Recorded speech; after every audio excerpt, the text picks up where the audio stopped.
नमस्कार, स्वागत है आपका न्यूज 18 JKLH में। मैं हूं आपके साथ अबू हुरैरा और आप देख रहे हैं JKLH प्राइम टाइम। एक बार फिर कश्मीर में गैर रियासती मजदूरों को आतंकियों ने निशाना बनाया है। कल रात शोपियां के गागरन में आतंकियों ने बिहार के 3 मजदूरों पर हमला कर दिया। इस हमले में 3 मजदूर घायल हो गए। आर्टिकल 370 के बाद जम्मू कश्मीर में आतंकियों के खिलाफ दायरा तंग हुआ है और यही वजह है कि आतंकी अपनी मौजूदगी दर्ज कराने के लिए गरीब मजदूरों को सॉफ्ट टारगेट बनाते हैं। इस तरह की नापाक हरकतों से आतंकी जम्मू कश्मीर में शांति और समृद्धि को नुकसान पहुंचाने का प्रयास कर रहे हैं। ये गरीब प्रवासी मजदूर जम्मू कश्मीर की अर्थव्यवस्था के रीढ़ हैं, जो अपनी आजीविका बनाने के लिए, आजीविका कमाने के लिए जीवन के हर क्षेत्र में कड़ी मेहनत करते हैं। लेकिन आतंकी इन गरीबों के रोजी रोटी पर ही हमला करते रहते हैं। आज इसी को हम JKLH प्राइम टाइम में समझने की कोशिश करेंगे। बहुत खास मेहमान भी मेरे साथ जुड़ रहे हैं।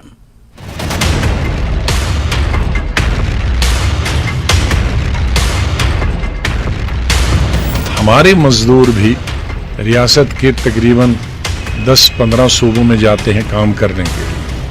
तो अगर हमारे मजदूरों के साथ ऐसा कोई करेगा तो हमको कैसा लगेगा? सिक्योरिटी ग्रिड को फिर मजबूत करने की जरूरत है यहाँ पे।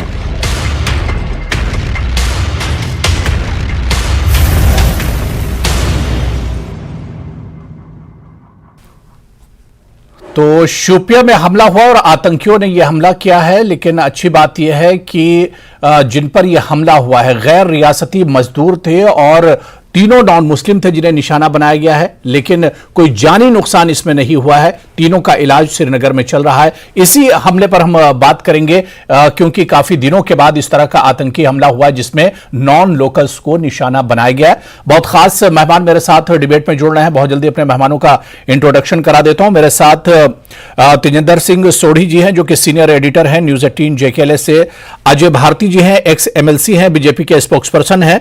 माजिद हैदरी साहब हैं, सीनियर जर्नलिस्ट हैं, वो भी इस चर्चा में हमारे साथ जुड़े हुए हैं। और ब्रिगेडियर धीमान जी हैं, जो कि डिफेंस एक्सपर्ट हैं, वो भी इस चर्चा में जुड़े हुए हैं। सभी मेहमानों का बहुत स्वागत है JKLH प्राइम टाइम में।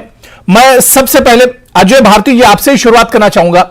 अजय भारती जी, कल के हमले को किस तरह से देखा जाए? आप लोग बार बार दावा करते हैं कि जम्मू कश्मीर और खासतौर से वैली के हालात बहुत हद तक बदल गए हैं, यहां पर नॉर्मलसी आ रही है, आतंकी हमलों में कमी आई है। लेकिन जो दावे आप लोग करते हैं, उन दावों को देखते हुए कल के हमले को क्या कहा जाएगा? वो हरेरा साहब, आपके दर्शकों को और अपने को पैनलिस्ट को नमस्कार करने के बाद सबसे पहले ये इस आतंकी हमले की बहुत कड़ी शब्दों में निंदा करते हैं और इसको एक कायराना हरकत ही कह सकते हैं, क्योंकि मेहनत मजदूरों पर जो अभी घर आए थे काम के करने के बाद लौट आए थे काम से, तो उन पर इस तरह से हमला करना कोई बहुत बहादुरी का काम नहीं है। लेकिन इसके कई कारण हैं हमें जो नजर आता है जी। एक तो कहीं ना कहीं सिक्योरिटी फोर्सेस की कंप्लेसेंसी भी आती है कि उनको लगता है कि अब हमने इतना टाइट काम किया है कि कहीं ना कहीं लैप्स एक वो तो रहती है। दूसरा, मैं निश्चित रूप से इसको मानता हूं कि जो बाकी के पॉलिटिकल पार्टीज ने खासकर रिसेंट पास्ट में जिस प्रकार से प्रोवोकेटिव स्टेटमेंट्स दिए हैं, वो भी बाहर वाले लेबर्स को लेकर, जो 5 मरला जमीन यहाँ पर जिस प्रकार से सरकार ने देने का, गरीबों को देने का ये किया, उस तरह से जो भड़काऊ बयान दिए हैं, वो भी इन हरकतों को कहीं जस्टिफाई करने में मदद करते हैं। इसलिए उस गैर जिम्मेदाराना बयानात को भी मैं कंडेम करता हूं।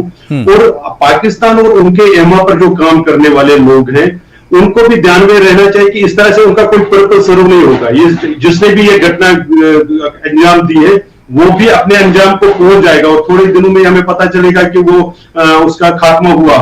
लेकिन इस तरह से जो नुकसान होता है वो पूरे जम्मू कश्मीर को होता है, कश्मीर की सोसाइटी को होता है। इसमें खुशाइन बात यह है कि बहुत ही लिमिटेड, लेकिन कहीं ना कहीं सिविल सोसाइटी ने अपनी जिम्मेदारी को रियलाइज करना शुरू कर दिया है और इसके प्रोटेस्ट में आए। लेकिन वो अभी उस मिकदार में उसमें इंटेंसिटी के साथ नहीं है जितना दरकार है, क्योंकि जब तक ओवरग्राउंड वर्कर्स और इस प्रकार के कायराना हरकत करने वालों को सोशल सैंक्शन जब तक उससे विड्रॉ नहीं होगा, उनको लगेगा सोसाइटी हमारे खिलाफ है, तब तक इसको रोका नहीं जा सकता, ऐसा मैं समझता हूं। ठीक है। माजिद हैदरी जी, आपने अजय भारती जी को सुना, उन्होंने कहा कि हम इसे कंडेम करते हैं जिस तरह का ये अटैक हुआ, और हमने देखा कि कल से जितनी भी जम्मू कश्मीर की पॉलिटिकल पार्टियां हैं सबने इसे कंडेम किया, इसकी मजम्मत की है। लेकिन माजिद हैदरी जी, मुझे समझ में यह नहीं आता है कि इस तरह के अटैक, जो मजदूर जम्मू कश्मीर में रोजी रोटी कमाने के लिए आए हैं, जो नॉन मुस्लिम्स जम्मू कश्मीर का रुख इस बिना पर करते हैं कि उन्हें 2 वक्त की रोटी कारोबार करके यहां पर मिलेगी, इनके साथ जब इस तरह का अटैक होता है तो जम्मू कश्मीर की आवाम क्यों खामोश रहती है? आप लोग इस पर क्यों खामोश रहते हैं? इसके खिलाफ जम्मू कश्मीर के आवाम बाहर कब निकलेंगे? अबू हुरैरा साहब, कंडेम की बात करने से पहले, इस खबर पे बात करने से पहले मैं पूरे मुल्क को मुबारकबाद देना चाहूंगा। बिलखसूस मैं इसरो को मुबारक देना चाहूंगा, जो मंगलयान 3 का जो सक्सेसफुल ब्लास्ट ऑफ आज हुआ है, उसके लिए तमाम देश, हर देशवासी को गर्व होना चाहिए इस बात पे। देखिए, जो कल ये जो कातिलाना, इसको डस्टर्डली अटैक करें, हम इसको टेरर अटैक कहें, जो भी कहें, जितनी भी निंदा करें कम होगी इस हमले की। हम हमले की निंदा हमेशा करते हैं, लेकिन हमलों की निंदा करना ये कोई कस्टम और रिचुअल नहीं बन सकता कि भाई हमने निंदा कर दी, किसी ने कैंडल लाइट विजिल किया, कुछ किया। भाई बात वो नहीं। बात यह है कि जो हमारी सरकार है, जम्मू कश्मीर की सरकार की पॉलिसी क्या है। भाई एक तरफ आप लोग होम फॉर लैंडलेस पीपल की बात करते हो, लैंड फॉर होमलेस पीपल की बात करते हो, आप उन्हें जमीन देने की बात करते हो, और आप कहते हो कि हम बाहर वाले भी यहां पे आएंगे, नहीं आएंगे, टूरिस्ट आ रहे हैं, कितने आ रहे हैं। भाई एक तरफ आप ये सब बातें करते हो, लेकिन दूसरी तरफ आप सुरक्षा की तैयारी नहीं कर पाते हो। तो अगर आप सुरक्षा की तैयारी नहीं कर पाते हो, तो पिछले 4 वर्षों से हम यही देख रहे हैं कि कभी मक्खनलाल बिंद्रू की हत्या होती है, कभी राहुल भट्ट की हत्या होती है, और कभी बिहार का जो वीरेंद्र पासवान गोलगप्पे वाला बेचने वाला यहां आया था, उसकी हत्या होती है।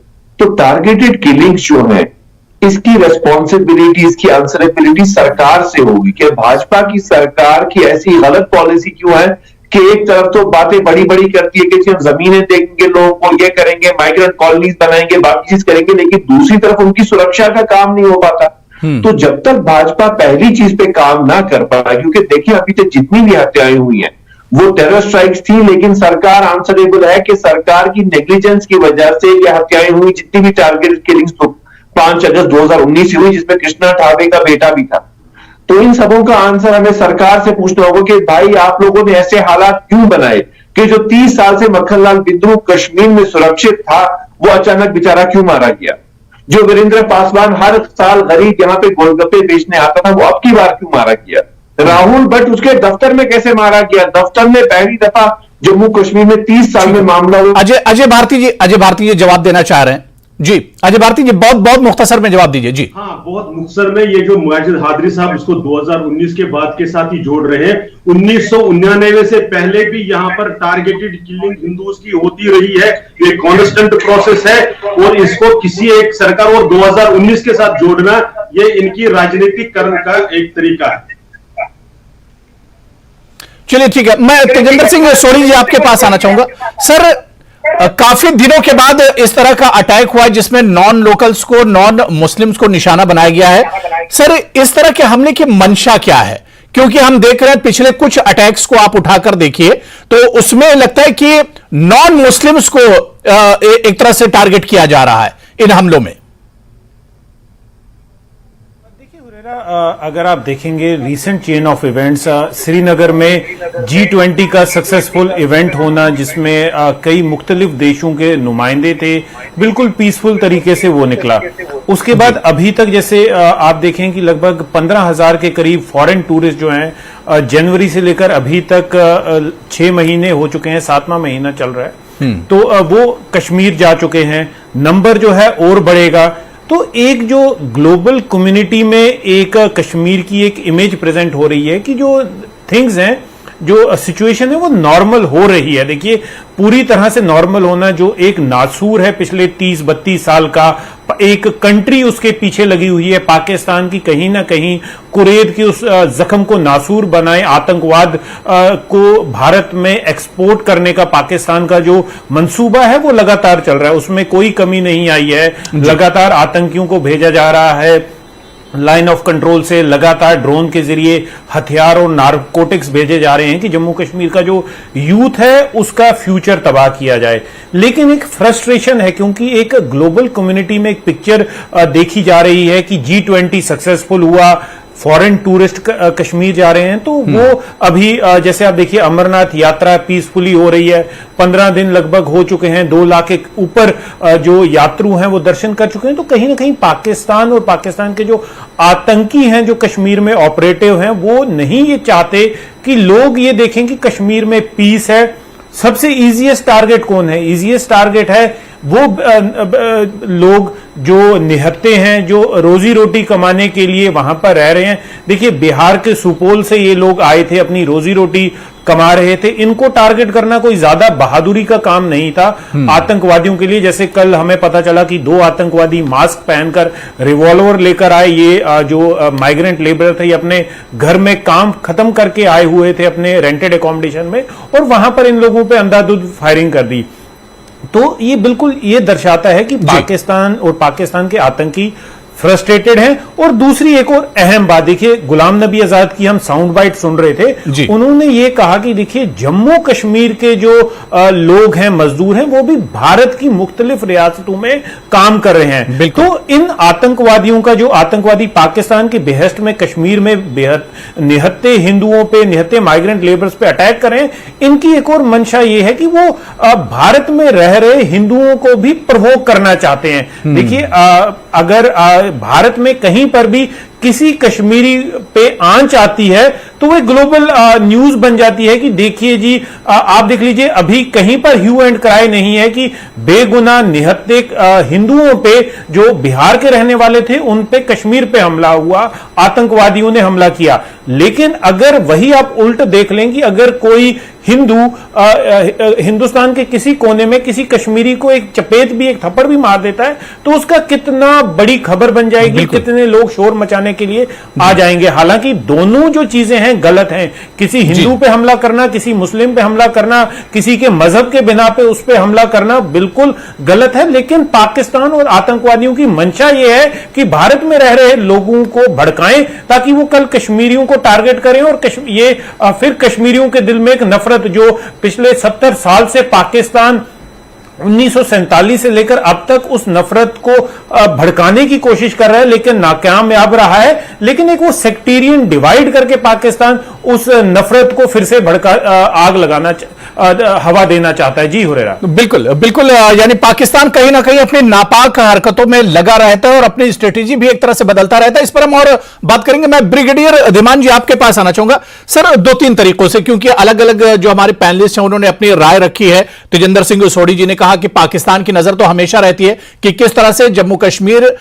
से हालात बिगाड़े जाए और पूरे भारत पर उसका असर एक तरह से देखा जाए। जिस तरह से अब ब्रिगेडियर धीमान जी हम देख रहे हैं कि पिछले कुछ हमलों में, इससे पहले भी मैंने इसका तस्करा किया था कि आप देखिए कि नॉन लोकल्स को निशाना बनाया जाता है, आतंकी निशाना बनाते हैं, और इन नॉन लोकल्स में भी नॉन मुस्लिम को निशाना बनाया जाता है। तो क्या एक चेंज के तौर पर इसे देखा जाए, एक आतंकी जो अपनी स्ट्रेटेजी चेंज कर रहे हैं?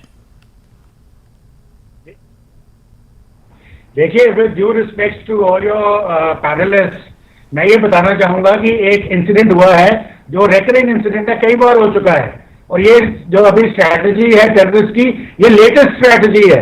वो हमेशा स्ट्रैटेजी बदलते हैं क्योंकि सिक्योरिटी फोर्सेस को काफी सक्सेस मिलती है, तो नेचुरली वो अपनी स्ट्रैटेजी बदलेंगे। तो ये जो नॉन लोकल्स को किलिंग करनी है, नॉन मुस्लिम्स की किलिंग करनी है, ये भी उसका हिस्सा है। परंतु मुझे थोड़ा दुख के साथ कहना पड़ रहा है कि आपके सारे पैनलिस्ट या जो भी लोग आगे पीछे हैं वो अपनी पॉलिटिकल रोटियां सेकते हैं। वो ये नहीं समझते कि इसको ठीक कैसे किया जाए, इसका सजेशन किसी के पास नहीं है। एक बात तो ये है। नंबर 2, जहां तक पाकिस्तान का सवाल है, पाकिस्तान तो जब भी कोई अच्छा इवेंट इंडिया में होएगा, आज ये इवेंट क्यों हुआ? क्योंकि मोदी जी इस वक्त फ्रांस में हैं, वहां पे क्या हो रहा है वो आप सबको मालूम है। इसी तरह से जब मोदी साहब गए थे अमेरिका में तो भी ऐसी किलिंग्स हुई थी। तो ये सब एक माइलेज, जर्नलिस्टिक माइलेज अटेन करने के लिए किया जाता है। और दूसरा, आपके पैनलिस्ट ने बोला कि ये सिक्योरिटी फोर्सेस का लैप्स है। Excuse me sir, let me tell you, security forces अपना काम दबा के कर रही हैं और ये पहली बार हुआ है कि आर्टिकल 370 के बाद जब कमान सेंट्रल गवर्नमेंट में गई है तो वहां से डायरेक्टली सारे के सारे यूनिफाइड हेडक्वार्टर्स में एक कॉम्प्रिहेंसिवली काम कर रहे हैं और रिजल्ट आ रहे हैं। और सिक्योरिटी फोर्सेस जब प्रोटेक्शन करती हैं किसी जगह की तो याद रखिए वो अपनी जान को दांव पर लगा के करती हैं। Security forces of India are fighting with one arm tied behind, वो खुली उनके पास आजादी नहीं है कॉन्स्टिट्यूशन ऑफ इंडिया की तरफ से, तो इसलिए उनको ब्लेम करना गलत बात है। और दूसरा मैं आपको ये बताऊं, पहले भी कई बार बता चुका हूं कि ये जो सिक्योरिटी है, माजिद जी मैं आ रहा हूं आपके पास जी, खत्म करना ये मिलिट्री, एक मिनट पर 2 सेकंड दीजिए, मिलिट्री सोल्यूशन नहीं है, इसका हमें पॉलिटिकल सोल्यूशन चाहिए जो गवर्नमेंट ऑफ सेंट्रल में निकालनी चाहिए। प्लस यहाँ के जो आम शहरी हैं उनकी भी जिम्मेदारी बनती है कि वो भी सजग रहें। आज उनको लगा कि शोपियां में कोई मारा गया है, कल हो सकता है अगले इंसिडेंट में उनका कोई अपना भाई बंधु हो या वो खुद हो बीच में। इसलिए आप जहां कहीं पे भी हैं सजग रहिए। किसी भी संदिग्ध व्यक्ति पे कोई शक पड़ता है, कोई एक्टिविटी में शक पड़ता है, वो सिक्योरिटी फोर्सेस से कोऑपरेट कीजिए, उनको बताइए और आप ही इस पूरी लड़ाई के भागीदार बनिए। अदरवाइज जिंदगी भर हम ऐसे ही रहेंगे और किसी दिन कोई भी इवेंट हो सकता है, उसमें कोई अपना भी जा सकता है। बिल्कुल माजिद हैदरी जी, देखिए आपने ब्रिगेडियर धीमान जी को सुना, उन्होंने कहा कि सिक्योरिटी फोर्सेस पर सवाल नहीं उठाया जा सकता, वो अपनी जिम्मेदारी निभा रहे हैं, लेकिन इस तरह के जो अटैक होते हैं इस पर जम्मू कश्मीर के आम लोग आवाज कब उठाएंगे, कब बाहर निकल कर आएंगे इस तरह के अटैक्स पर जम्मू कश्मीर के लोग? जी अबू हुरैरा साहब, बिल्कुल मैं आवाज उठाना चाहता हूं इस मामले पर और इस चीज का पर्दाफाश करना चाहता हूं आज आपके मंच पे। सबसे पहली चीज देखिए, तीनों गरीबों को कल गोलियां लगी, थोड़ा सा 2-3 मिलीमीटर का ऊपर नीचे होता तो शायद आज बेचारे तीनों इस दुनिया में नहीं होते। ऊपर वाले ने इनकी जिंदगी रखी थी और बचे, वरना शायद आज हम इनके मरने पे वो कंडेम कर रहे होते। देखिए जो ब्रिगेडियर साहब ने कहा, जो बाकी साहिबान ने कहा, तेजिंदर साहब ने कहा, सबों ने बात की पड़ोसी मुल्क की कि पड़ोसी मुल्क ऐसा करता है, पड़ोसी मुल्क वैसा करता है। तो मैं पूछता हूं आज, मैं भाजपा की सरकार का पड़ोसी मुल्क के साथ क्या रिश्ता है? क्या पड़ोसी मुल्क हमारा दोस्त है या दुश्मन है? क्योंकि अभी कुछ महीने पहले ही तो गोवा में तो वहां के फाइनेंस मिनिस्टर भी आए थे, फॉरेन मिनिस्टर आए थे। तो हमारी बेसिकली देश की पॉलिसी नहीं है। हम लोग अपने वाघा बॉर्डर में जाके इन्हीं को मिठाई ईद के दिन और दिवाली के दिन देते हैं। भाजपा की सरकार की पड़ोसी मुल्क की तरफ कोई पॉलिसी नहीं है ना इस पड़ोसी। तो आप कहना क्या चाह रहे हैं कि इस तरह की हरकतों में पाकिस्तान का हाथ नहीं है? आप माजिद जी कहना क्या चाह रहे हैं? इस तरह की जो हरकतें होती है उसमें पाकिस्तान का हाथ नहीं है? बिल्कुल, अगर हाथ है तो हमारी पॉलिसी क्या है उनकी तरफ? भारत सरकार डिफाइन करे क्या पाकिस्तान या चाइना हमारे दोस्त है या दुश्मन है। एक स्टेटमेंट तो है भारत सरकार की तरफ से। भारत सरकार के मुंह में तो दही जमी है भाजपा की सरकार में, कोई बात नहीं करेंगे। गोवा में उनको मीटिंग के लिए बुलाएंगे, वहां रसगुल्ले और मिठाई खिलाएंगे। अटारी में जाके, वाघा बॉर्डर में जाके रसगुल्ले और मिठाइयां खिलाएंगे। अजय भारती जी इसका जवाब दे रहे हैं, अजय भारती जी इसका जवाब दे रहे हैं। माजिद जी अब सुनिए। माजिद हैदरी जैसे लोग भी उतने ही जिम्मेवार हैं जितने वो लोग जो इस आतंकवादी उसका समर्थन करते हैं। पहले तो ये इतनी गलतफहमी बताते हैं, गोवा में जो आए थे वो कोई स्पेशल बाइलैटरल नहीं था, मल्टीलैटरल में आप उनको इग्नोर नहीं कर सकते। वो आए, उनकी तो यहाँ पर किसी ने पूछने की प्ली करते रहे कि हमें बाइलैटरल मीटिंग दे दो। पाकिस्तान के लिए खुले तौर पर, पाकिस्तान हो या चाइना हो, कि बंदूक की नोक पर आपके साथ बात नहीं हो सकती। 2014 पर तो पाकिस्तान को भिखमंगा देश बनाकर खड़ा कर दिया।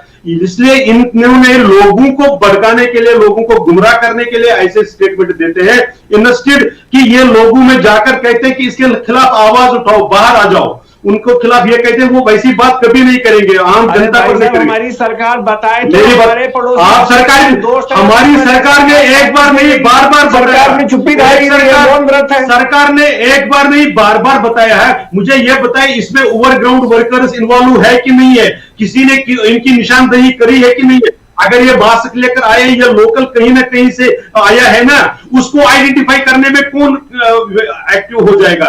कौन, किसकी जिम्मेवारी है ऐसे लोगों को आइडेंटिफाई करना? अरे भाई साहब, पॉलिसी तो पता है ना कि पड़ोसियों के प्रति पॉलिसी है क्या? वो हमारे दोस्त है दुश्मन है? परेशान करके रखा पूरे देश को, पॉलिसी नहीं है। आपको नहीं मालूम, अगर आपको नहीं मालूम है, ये आपकी इनोसेंस है, आपका इग्नोरेंस है। सारी दुनिया को मालूम है पाकिस्तान के साथ जब तक आतंकवाद का वो स्पॉन्सर करेगा, उसके साथ भारत का कोई समझौता नहीं हो सकता, उसके साथ बात तक नहीं होती है। पाकिस्तान मिठाई किसको आप बांटते हैं 15 अगस्त और दिवाली के दिन? मिठाइयों की तो आप चाशनी की नदियां बहा देते हैं आप अटारी पे। आप ये चाशनी की नदियां बहती है, जगह की नदियां बहती है वहां पे। अभी गोवा में तो आप मैथिली बोल रहे थे, आप जैसे आपको। चलिए ठीक है, मैं देखिए दोनों लोगों को बराबर टाइम दे दिया। मैं तेजिंदर सिंह सोढ़ी जी आपके पास आना चाहूंगा सर, क्योंकि एक बड़ा बदलाव जिस तरह से धीमान जी बता रहे थे, डिफेंस एक्सपर्ट है, उन्होंने बताया कि अब स्ट्रेटेजी बदली है, जो आतंकी हैं उन्होंने अपनी पॉलिसी एक तरह से बदली है, स्ट्रेटेजी बदली है। तो क्या ऐसे में जो हमें भी अब अपनी पॉलिसी बदलनी चाहिए? और जो एक बड़ा सवाल हमने आज डिबेट में उठाया है कि हमने देखा जितनी पॉलिटिकल पार्टियां हैं तेजिंदर जी, सबने इसका कंडेम किया है, जितने लीडर हैं सबने कंडेम किया है, लेकिन जम्मू कश्मीर के आम लोग इसके खिलाफ आवाज आखिर क्यों नहीं उठा रहे हैं? क्यों खामोशी है इस तरह के हमलों पर? देखिए हुरेरा, पहले हमें ये चीज समझनी होगी कि लाइन ऑफ कंट्रोल पे आप देख लीजिए, हमारी जो सेना है, चाहे लाइन ऑफ कंट्रोल हो चाहे हिंटरलैंड हो, पूरी तरह से मुस्तैद है। लेकिन कहीं ना कहीं देखिए इन्फिल्ट्रेशन पाकिस्तान की तरफ से हो रही है। अभी कुछ दिन पहले ही आपको याद होगा कि रजौरी में घुसपैठ की कोशिश नाकामयाब की गई, कुपवाड़ा में कई कोशिशें इस साल नाकामयाब की गई हैं, कई आतंकवादी मारे गए हैं। तो ये क्या दर्शाता है? ये दर्शाता है कि पाकिस्तान की तरफ से लगातार कश्मीर में आतंकवाद को बढ़ावा दिया जा रहा है, आतंकवाद को पुश किया जा रहा है और हथियार गोला बारूद भेजे जा रहे हैं।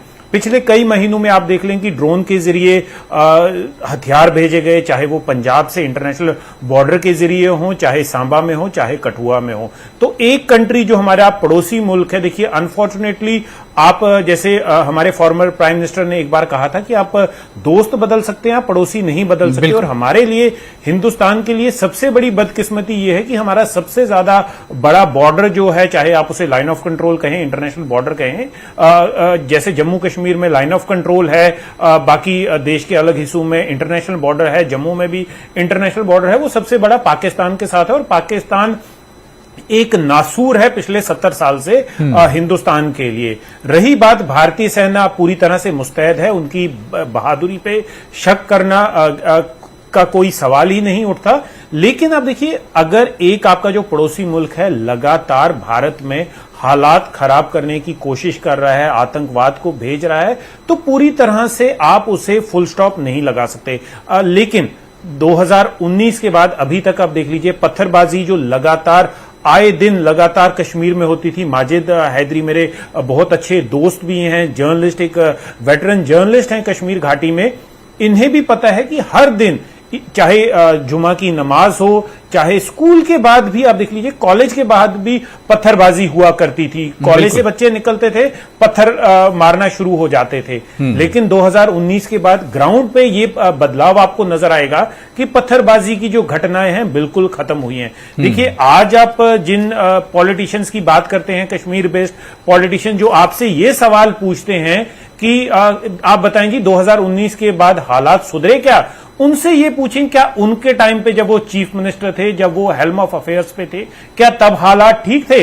अगर आप कंपेयर करें, तब तो स्कूल के बच्चे पत्थर मारा करते थे, लेकिन आज अब देखिए पत्थरबाजी की कोई घटना नहीं हो रही। तो हालात में चेंज है। लेकिन जब पाकिस्तान आतंकवाद की घटनाएं करवाना चाहता है, क्योंकि पाकिस्तान का भी एक मॉड्यूल है जो उनके बेहस्ट पे भारत में काम कर रहा है, लगातार हर दिन सिक्योरिटी फोर्सेस ऐसे कई मॉड्यूल बस्ट करते हैं। कल भी एनआईए ने 2 OGWs को अरेस्ट किया है जो पाकिस्तान के बेहस्ट पे आतंकवादी घटनाओं को अंजाम देते थे।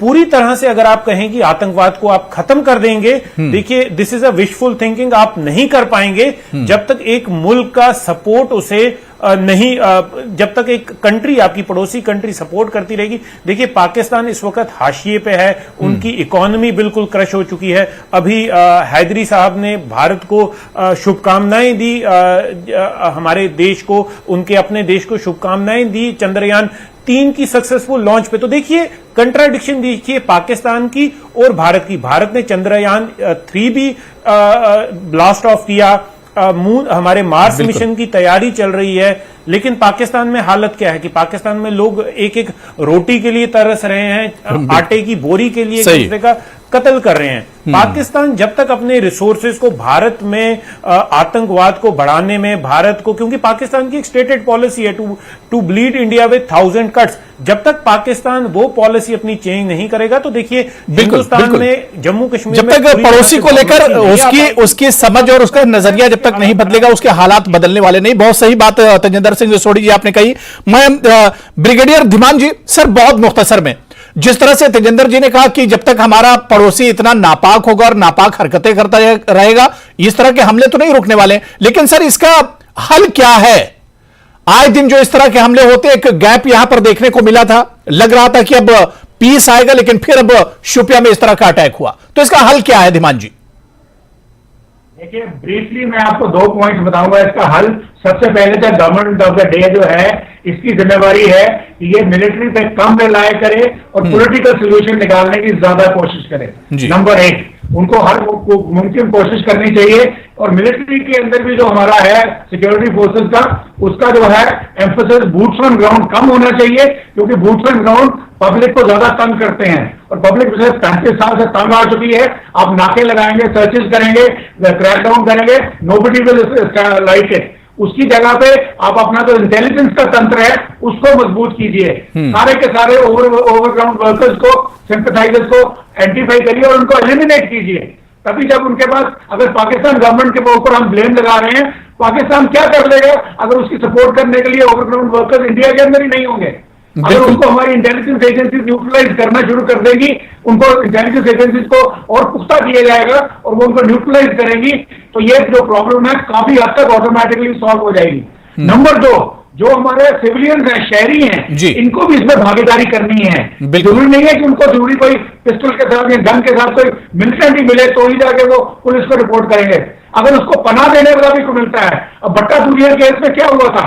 जिस आदमी ने वो गाड़ी आर्मी की एम्बुश करी थी, जो कि रोजे के दिन इफ्तार की मिठाई लेके गांव में बांटने जा रही थी, उस गाड़ी को एम्बुश किया था। वो आदमी जो एक ओवरग्राउंड वर्कर था, उसके घर में पिछले 3 हफ्ते से रह रहे थे, तो रोज निकल के वो रेकी करते थे, जगह देखते थे और उन्होंने इस घटना को अंजाम दिया। तो इसका मतलब ये है कि जिस मोहल्ले में, जिस गांव की, जिस गली में वो वहां जिन्होंने पनाह ले रखी थी, वहां के लोगों को बिल्कुल पता नहीं चला कि इनके घर में कोई अनजान आदमी आया हुआ है और वो अनजान हरकतें कर रहा है। ये कैसे हो सकता है? इसका मतलब आसपास के लोगों ने उसकी कॉग्निजेंस नहीं ली और इतना बड़ा हादसा हुआ। सिमिलर चीज ये है जो अभी जो वैली में अभी आपने देखा शोपियों में, इसमें भी यही है। आई एम श्योर कि वो आदमी कहीं पे पनाह ले रहा होगा, किसी के घर में खाना खा रहा होगा, कहीं पे छुपा हुआ होगा। बिल्कुल बिल्कुल धीमान जी, जम्मू कश्मीर और खासतौर से कश्मीर के लोगों को इसके खिलाफ बाहर निकलना होगा, इसके खिलाफ आवाज उठानी होगी। जब तक जम्मू कश्मीर के लोग इसके खिलाफ आवाज नहीं उठाएंगे, माजिद हैदरी साहब जैसे लोग इसके खिलाफ निकलकर नहीं आएंगे, तब तक इस तरह की घटनाएं होती रहेंगी। और जिस दिन जम्मू कश्मीर के लोग इसके खिलाफ लाल चौक पर निकल कर आएंगे, सड़कों पर निकल कर आएंगे, एक आवाज होकर इसे कंडेम करेंगे, इसकी मजम्मत करेंगे, उसी दिन से इस तरह के आतंकी हमले खत्म हो जाएंगे और आतंकियों की कमर टूट जाएगी। बहुत बहुत शुक्रिया, बड़ी अच्छी बातचीत हुई। ब्रिगेडियर धीमान जी, बहुत बहुत शुक्रिया हमारे साथ जुड़ने के लिए। माजिद हैदरी साहब, अजय भारती जी और तेजिंदर सिंह सोढ़ी जी, सभी का बहुत बहुत शुक्रिया चर्चा में जुड़ने के लिए। नमस्कार।